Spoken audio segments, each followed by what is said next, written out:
obviously we still only have one club that's undefeated, which is Geelong, and they continue their winning start to the season with that win over Carlton.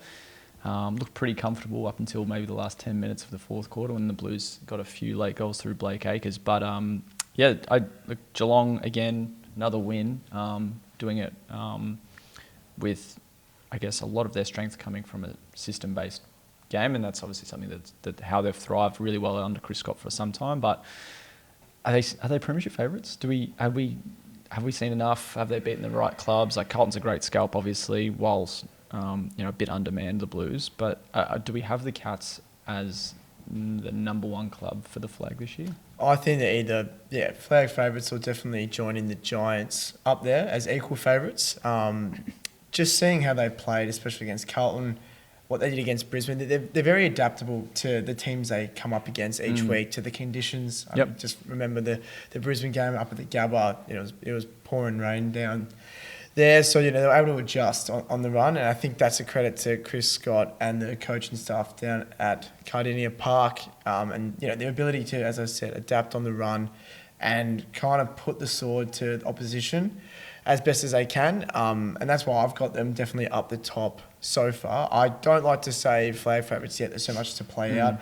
As we can look back to last year, Carlton were dead in the water up until a pretty impressive win streak, and same as Port Adelaide as well, and Collingwood the year before that. So I think it's still a little bit too early to tell, but if you were going to get the short price favourites, you definitely look at Geelong and GWS for their start to the season so far. Yeah, I probably don't even have them top 3, 4, to be honest. Yeah, stick with Giants, Sydney, Melbourne, and Carlton.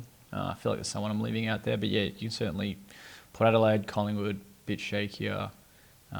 Brisbane, who probably were my tip at the start of the year, are way too far back to be a top 4 consideration. Maybe you can slide into the top 8 by the end of the year. And I guess that's all you have to do is look at last year's, final 8 or so rounds and where Carlton, GWS and Sydney all came from. So there's plenty to play out, obviously. And as for Geelong, I think it's this next month that we're going to get a really clear indication on where they're at. Their midfield is obviously the weakest area of the ground, and they again got battered in the midfield on the weekend, but the back line is so resilient, holds up so well. Even without Top Stewart, did fantastically well, and they've probably got the best forward line in the competition when you consider Cameron and Hawkins, plus Ollie Henry, Grind Myers, Brad Close, Tyson Stengel.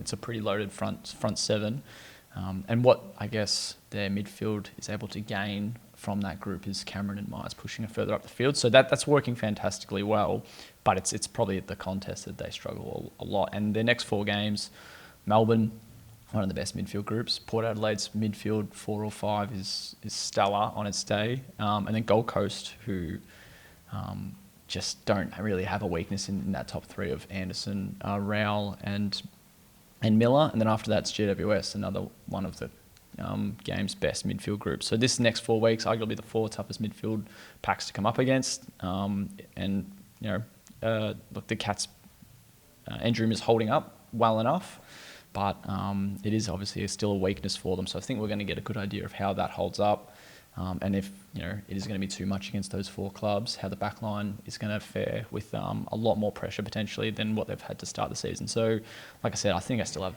Geelong behind the Blues, even though they beat them over the weekend, and I probably still have GWS ahead of them as well, and Sydney too. So there's a bit to play out there for the Cats, but I don't have them as favourites. I think Chris Scott knows, especially with minor injuries to Patrick Dangerfield in the early parts of the year. Cam Guthrie just returned as well, so their injury room has looked very different. You got Tanner Bruin there, Jack Bowes has now moved in there almost permanently. Tom Atkins has gone in and out. Brandon Parfitt finally securing a spot. It's a weird in that group, isn't it? Yeah, and it's and that's the beauty, I think, of Geelong and what they've proven for over a decade now. It's that regeneration on the run. They're giving the looks to a Tanner Bruin, Brandon Parfitt, a bit more of a permanent midfield role. And what they're doing is they're really locking down the defensive weapons and not just their back 6. So they've got their wingers really rolling back hard. Max Holmes has gone back there, maybe as a defensive wingman or more of a half-back role to really secure it. You've got Mitch Duncan's experience and expertise down there to really sort them out. As you mentioned, Tom Stewart, Sam de Koning keeps doing it week in, week out. And what they're doing is they're then slingshotting the ball from that half-back, kind of like what Collingwood did last year, which turned out to be quite successful. They're really, their back line, almost flooding it to an extent with, 9, 10, 11 players in their maybe defensive 50 or definitely their back half, and then using, the link players, as you mentioned, Brian Myers, Brad Close, and some of the rebounding halfbacks as well to springboard. Even Jeremy Cameron we've seen roll through the wings and even the half-back line as well at some points of certain games. And, that's why I think, yes, it is early and this next month will be quite telling. And the other teams definitely have their capabilities in terms of being premiership contenders or genuine contenders anyway. But that's why I think Geelong's ability to adjust and realise that, yes, at the moment we don't have the strongest midfield. So we'll kind of make sure our back line is as strong as it can be and then translate into their offensive line.